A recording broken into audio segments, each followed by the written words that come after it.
programa Hora Extra desta semana, você confere os seguintes destaques. Em razão do preconceito e da baixa escolaridade, grande parte dos transgêneros, transexuais e travestis não conseguem oportunidade no mercado de trabalho. E a Escola Judicial do TRT de Goiás promoveu jornada de estudos sobre a nova CLT. E o juiz do trabalho, Rui Barbosa, fala sobre o dano extrapatrimonial nas relações de trabalho. Aguardamos você!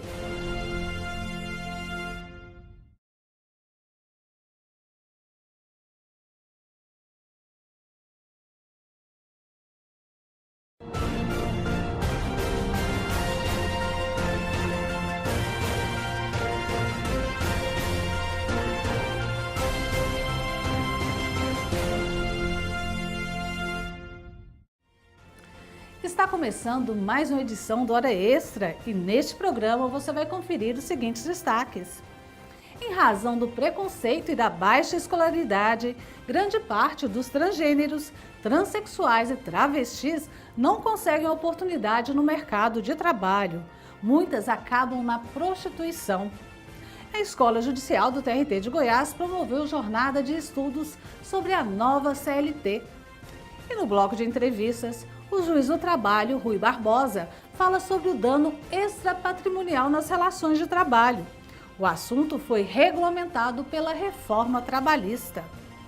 O Hora Extra está começando agora. Fique com a gente.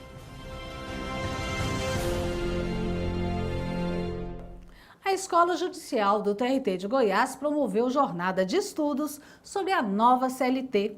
As novas regras trazem mudanças que podem impactar as relações de trabalho e o funcionamento da Justiça do Trabalho. Para entender o que mudou, é preciso capacitar magistrados e servidores. Afinal, houve alteração em nada menos do que 117 artigos da CLT. Confira. Durante 2 dias, a jornada de estudos sobre a nova CLT reuniu no auditório do Fórum Trabalhista mais de 200 servidores e 60 magistrados. Em pauta, as principais alterações da legislação e o impacto das mudanças na rotina da Justiça do Trabalho. Entre os palestrantes estava o juiz Mauro Schiavi, do Tribunal Regional do Trabalho da 2ª Região. A expectativa de quem fez a lei é que mude muitos aspectos. Diminuam os processos, há a possibilidade até de se resolver os conflitos fora do judiciário, mas ainda é um enigma, né? Os professores, os juízes não são otimistas nesse sentido, acham que os problemas continuarão, né? Só nos 8 primeiros meses de 2017, o Tribunal Regional do Trabalho da 18ª Região realizou 7 eventos sobre a reforma trabalhista. E nesta jornada sobre a nova CLT, toda a programação foi transmitida ao vivo pela internet. Tânia foi uma das participantes da jornada. Ela é analista judiciário e trabalha no TRT há 22 anos. Para ela, o ciclo de palestras ajuda o servidor a se atualizar sobre o assunto. Ajuda muito, são excelentes esses eventos, porque nós precisamos estar atualizados quanto ao direito do trabalho, quanto a todas as leis, e essa reforma trabalhista é grandiosa. Há importantes mudanças no direito do trabalho e processo de trabalho, e nós precisamos estar atualizados para aplicar no direito do trabalho corretamente. O evento foi organizado pela Escola Judicial, que tem investido em capacitar os profissionais sobre as mudanças nas leis trabalhistas. A lei é uma realidade, não é um projeto de lei. A lei está em vigência a partir de novembro, portanto nós temos que nos debruçar sobre as normas, sobre os princípios, sobre os artigos, sobre toda a mudança que ela introduzirá no mundo das relações de trabalho. Preconceito, exclusão, dificuldade no acesso educacional, indisponibilidade de vagas no mercado de trabalho, violação de direitos. Esses são alguns dos desafios diários enfrentados por pessoas transgênero, transexual ou travesti no Brasil. Confira na reportagem de Gustavo Toledo. À primeira vista, ninguém percebe, mas Carlos é transexual. Ele conta que há cerca de 5 anos decidiu fazer a readequação de gênero. O estudante de enfermagem não se identificava com o corpo feminino e resolveu tomar hormônio para adquirir as características físicas do sexo masculino. é um desconforto. Imagina que, sei lá, você tem algo no seu corpo deformado. É como isso. Você sente um desconforto que você não consegue ficar naquela situação. Quando você começa a se identificar, perceber os sinais de que a sua forma de apresentação não é como a apresentação feminina, por exemplo, você fala, olha, eu tenho que me adequar. E aí o processo de transexualidade, de uma forma geral, ele auxilia nisso. Que aí você fala, nossa, eu olho no espelho, eu sei que eu não sou isso que está no espelho. Na hora que você olha para o espelho e você fala, não, hoje eu sou aquilo que eu vejo, é um sentimento muito gratificante. Porque você fala, mas o corpo basicamente não mudou, mas o meu sentimento com o meu corpo mudou. Desde que decidiu passar por esse processo de mudança de sexo, Carlos enfrenta muitas dificuldades. Saiu da casa da família, hoje mora sozinho e há mais de um ano está atrás de uma vaga de trabalho. Sabe qual é o maior obstáculo para ele na hora de ser contratado? O preconceito, quando percebem que o registro civil não é compatível com a aparência. Histórias como a de Carlos são cada vez mais comuns. No Brasil, estima-se que hoje a comunidade LGBT, formada por lésbicas, gays, bissexuais e transgêneros, seja de 20 milhões de pessoas. Mas a discriminação ainda fecha muitas portas, principalmente para quem revela a identidade sexual pela aparência, como travestis e transexuais. Para eles, a dificuldade em conseguir emprego é ainda maior e, por isso, a maioria acaba recorrendo à prostituição para sobreviver. Em vários momentos, durante as entrevistas, né, a gente percebia esse olhar mais frio, mais distante do entrevistador, de não entender mesmo a situação. Talvez não é prioridade da empresa, eles não têm essa visão de empatia, né? Olha, uma pessoa trans, provavelmente tá difícil de empregar. Talvez eles deem prioridade para pessoas que tenham família, pessoas mais velhas. Não, acaba que a transexualidade não é uma prioridade de contratação. Pesquisa feita por uma ONG internacional mostra que entre 968 LGBTs entrevistados no Brasil, apenas 3 pessoas trans tinham um emprego fixo. É importante entender que transexuais são pessoas que se identificam com um gênero diferente do qual nasceu e por isso passam por procedimento de mudança de sexo. Já o termo travesti se refere a quem se comporta com aspectos atribuídos ao sexo oposto e pode fazer alterações corporais por meio de cirurgias plásticas, mas não realiza a mudança de sexo. Para essa advogada especialista em direito LGBT, as empresas precisam aprender a lidar com essa diversidade sexual. Hoje, as pessoas que sofrem preconceito dentro das empresas, a maioria são pessoas homossexuais que passam nas entrevistas, às vezes, sem a própria empresa saber a condição e a orientação sexual. E a resistência com relação às pessoas trans, transexuais, travestis, transgêneros é nítida, porque as pessoas se identificam com o gênero oposto e, geralmente, a empresa ressente a contratação ou até mesmo essas pessoas nem chegam até a empresa por causa da condição de educação, de exclusão social gigante. Diante de tantos casos de discriminação, Cíntia escreveu essa cartilha, Demitindo Preconceitos. O objetivo é estimular as empresas a desenvolverem políticas que promovam respeito à diversidade no ambiente profissional. E se isso não acontecer, a melhor forma de combater a homofobia é denunciar.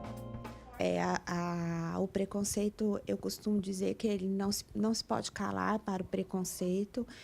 As pessoas que sofrem esse tipo de situação e que são configuradas como um dano moral, pontual ou um assédio moral, que é uma ação repetitiva de preconceito dentro da empresa, ela deve procurar a Justiça do Trabalho, deve procurar uma advogada ou uma advogada, deve fazer a denúncia no Disque 100, que é o Disque Direitos Humanos.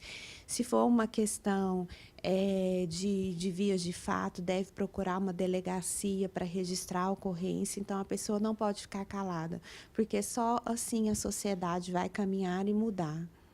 E no próximo bloco, o juiz do trabalho, Rui Barbosa Santos, fala sobre o dano extrapatrimonial nas relações de trabalho.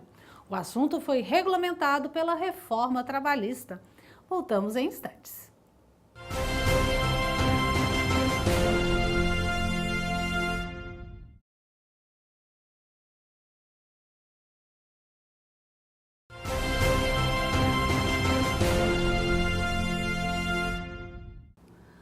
Muito se tem discutido sobre a reforma trabalhista que entrará em vigor em novembro. Uma das novidades é a criação de regras sobre o pagamento do dano extrapatrimonial, que engloba vários danos aos direitos da personalidade.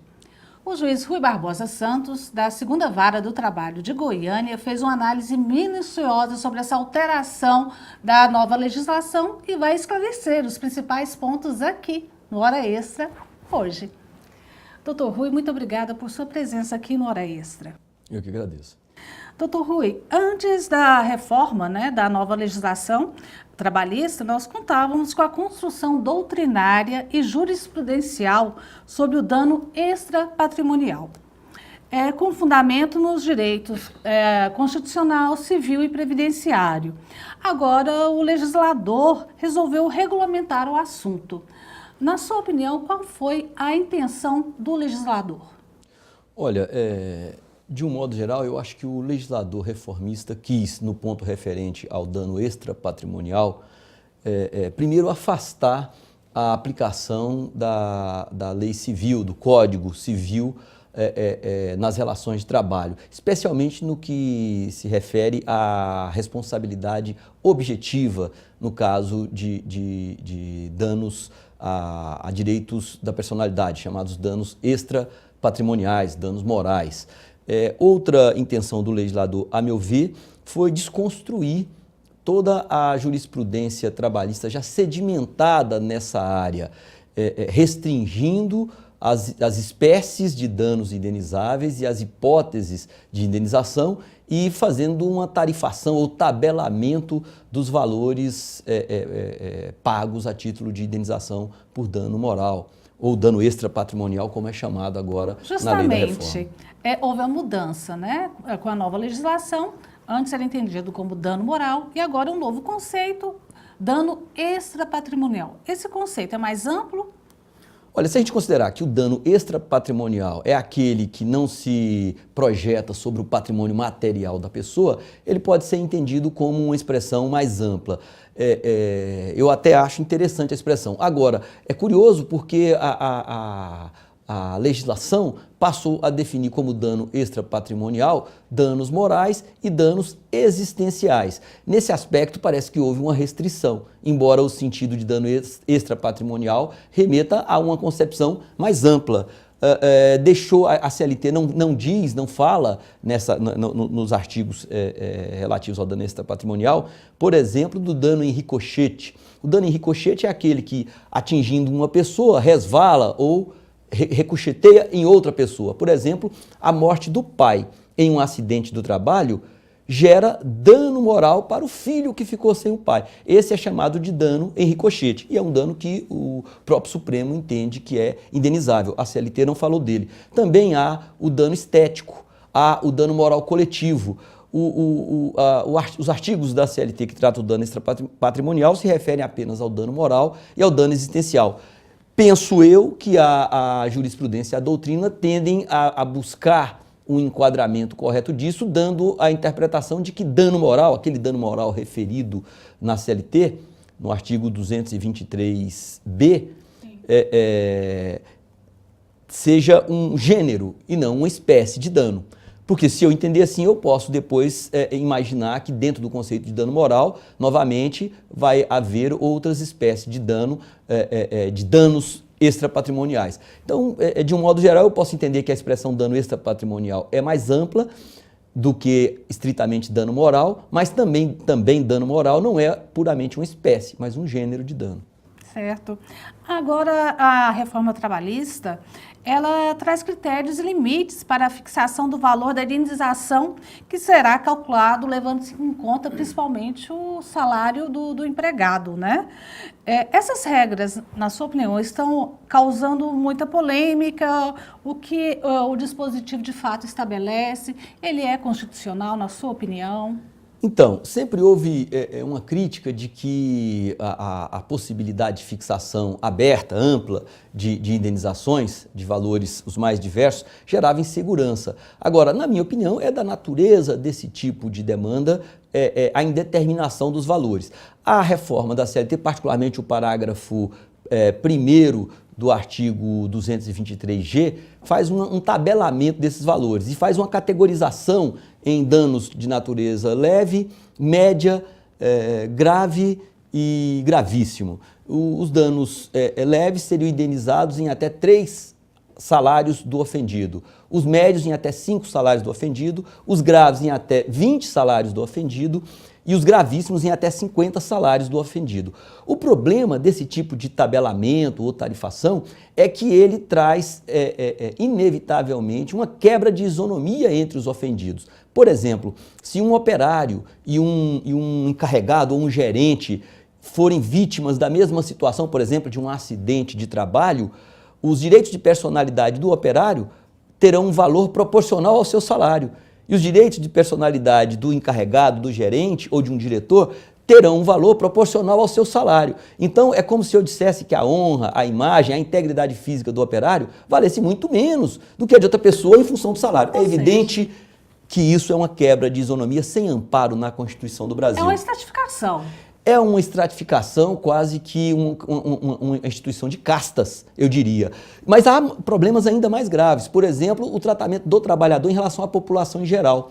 Se houver o desabamento de um restaurante, por exemplo, por culpa do proprietário, e isso poderia implicar em que ele houvesse que pagar indenizações por danos morais a clientes e a empregados, os empregados teriam seus danos, seus direitos de personalidade, sua integridade física, sua honra, calculada em função do seu salário, que pode ser um baixo salário. Mas os clientes não têm limites e podem ter, inclusive, indenizações milionárias, porque a legislação civil não fixa limites, não tabela a indenização. E há um terceiro problema, quer dizer, eu já disse, a quebra de isonomia entre trabalhadores da mesma empresa, a quebra de isonomia entre os trabalhadores em geral e os não trabalhadores, não empregados da empresa. E há ainda o esvaziamento da função pedagógica das condenações. Sim, mas nós vamos falar sobre esse assunto no próximo bloco.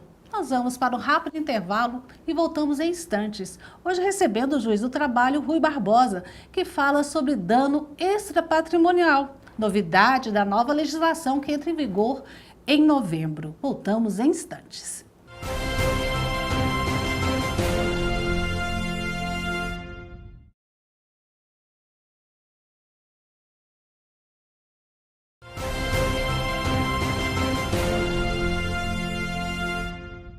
Nós estamos de volta com o nosso quadro de entrevista, hoje recebendo o juiz do trabalho, Rui Barbosa, que fala sobre dano extrapatrimonial, novidade da nova legislação trabalhista que entra em vigor em novembro. Doutor Rui, antes você estava comentando sobre também o poder pedagógico dessas indenizações por dano extrapatrimonial. Elas persistem? Como é que ela vai funcionar essa sistemática agora? Então, eu acho que um dos grandes problemas, com certeza um grave problema do tabelamento, da tarifação das indenizações por danos morais, danos extrapatrimoniais, é exatamente o esvaziamento da função pedagógica. A função pedagógica, ou seja, aquela que sinaliza para a sociedade e para o infrator que a conduta não deve se repetir, que a conduta não deve ocorrer, que ela é socialmente reprovável, essa função é feita na medida em que o infrator, aquele que causa o dano, sente o prejuízo, sente que pesa sobre ele, o risco de pesar sobre ele, sobre o seu negócio, sobre o seu empreendimento, quando ele viola direitos da personalidade de seus empregados. E há violações, às vezes, que ocorrem massivamente, ocorrem com dezenas ou com centenas de empregados. O problema é que se eu tabelo, eu permito que as empresas planilhem os valores máximos nos quais podem ser condenadas. Ao planilhá-los, ao projetá-los em seus orçamentos... Se perceber que compensa, né? Elas não precisam mais se preocupar em evitar o dano, elas precisam apenas precificar o dano, colocar o dano no seu orçamento e incluir nos seus custos. Desse modo, não haveria mais um desestímulo a condutas violadoras de direito de personalidade, quando, sempre que o negócio permitir, o empreendedor possa colocar isso no custo. Isso é muito importante porque, por exemplo, os danos decorrentes de acidente de trabalho só podem ser evitados com medidas que evitem os próprios acidentes, com medidas profiláticas, com medidas de segurança. Ora, na medida em que eu posso lançar isso no meu custo, eventualmente pode ficar mais barato pagar indenizações do que adotar medidas de prevenção. Bom, como a gente já havia comentado antes um pouquinho, o legislador também quis limitar os casos de incidência das hipóteses previstas na lei de indenização, no caso, por dano extrapatrimonial. Como é que vai ser o comportamento da magistratura com relação a isso? Acho que realmente vai ter essa conduta restritiva? O que se espera? Os artigos 223C e 223D dizem sobre os bens jurídicos que estariam protegidos, que seriam protegidos como direitos de personalidade tuteláveis por aqueles artigos. Não há problema, na minha opinião, em que a legislação traga esse rol. O problema é imaginar que esse rol de bens seja um rol fechado, ou limitado, ou restrito. Porque, pela sua própria natureza, os direitos de personalidade não são passíveis de definição fechada, ou seja, não posso defini-los como um rol fechado de bens tuteláveis, simplesmente porque esses direitos eles são ampliáveis, ou eles se ampliam na medida que a própria sociedade se modifica, evolui. Para dar um exemplo disso, quer dizer, a lei fala que danos ou bens da pessoa jurídica, citando alguns, a honra, a integridade física, a imagem, a sexualidade, a liberdade de ação. Falam também de bens da pessoa jurídica, como o segredo de dados, como marca, mas eu posso pensar em outros bens igualmente importantes e que não estão naquele rol. Se eu pensar, por exemplo, hoje na ampliação do acesso à internet, desse mundo em rede, né, totalmente conectado, eu vou ver que existem hoje figuras relacionadas a direitos de personalidade que não estão no rol trazido pelos artigos 223C e D e, no entanto, são evidentemente tuteláveis. Para ficar num exemplo importante, por exemplo, o registro e proteção de domínio na internet, que é algo que interessa profundamente às empresas, pode ser objeto de violação e pode acarretar dano moral. E isso não está lá, né? Sem dizer que também para o indivíduo eu posso ter outros bens jurídicos protegidos e que não estão lá, como desdobramento daqueles que estão ou como outros bens, como frutos de novas relações que se estabelecem entre as pessoas num ambiente de rede, por exemplo. Este livro, Lei da Reforma Trabalhista, né, o texto aqui contido, todo o teor, foi basicamente redigido por magistrados. Inclusive, um dos artigos aqui foi escrito por você, justamente tratando sobre esse direito extrapatrimonial, esse dano extrapatrimonial. Como é que surgiu a ideia de fazer esse livro e qual o propósito? Bem, esse livro é um projeto do doutor Deusmar, ele é procurador da Fazenda Nacional e chamou diversos juízes, quer dizer, eu, o doutor Platão Neto, o doutor Fabiano, o doutor Kleber, que é hoje o presidente da Matra, e também advogados, a presidente do IGT, a doutora Carla Zanini, outros advogados de Goiânia, pessoas com experiência na área trabalhista, e cada um ficou incumbido de escrever sobre um bloco de artigos. Eu escrevi particularmente sobre o título 2A, da CLT, que é um título novo, introduzido pela reforma, que trata especificamente do dano extrapatrimonial. Parece-me que já foi esgotada a primeira edição. Pois é, a primeira tiragem de 1.000 exemplares se esgotou em uma semana, a gente já está na segunda tiragem de 1.300 exemplares e as expectativas são maravilhosas, porque o livro ficou muito bom. É um livro escrito por profissionais da área, advogados, procuradores da Fazenda, juízes, a maioria até são juízes do trabalho, né, com larga experiência na magistratura. Já é a primeira visão dos profissionais do direito com relação a essa reforma trabalhista. Isso, é exatamente isso. Quer dizer, a primeira visão é um livro escrito muito em cima da publicação da lei. A ideia foi realmente oferecer para os profissionais da área, para os estudantes, para os professores, uma visão preliminar, mas com consistência, com certa profundidade sobre esses temas. E os interessados vão ter uma oportunidade de adquirir o seu exemplar também, né? O novo lançamento vai ser feito dia 6 agora, de outubro. Então, esse livro está em todas as grandes livrarias do país e vai ter o lançamento solene no TRT da 18ª região no dia 6, num evento promovido pela Amatra 18 com o IGT. Certo, sucesso com o livro. Obrigado. Essa edição do Hora Extra chega ao fim. Muito obrigada pela sua atenção e até a próxima semana. Mais informações sobre o TRT de Goiás você acompanha nas nossas redes sociais e também pela Rádio TRT Goiás. Nos vemos na próxima semana, então. Até lá!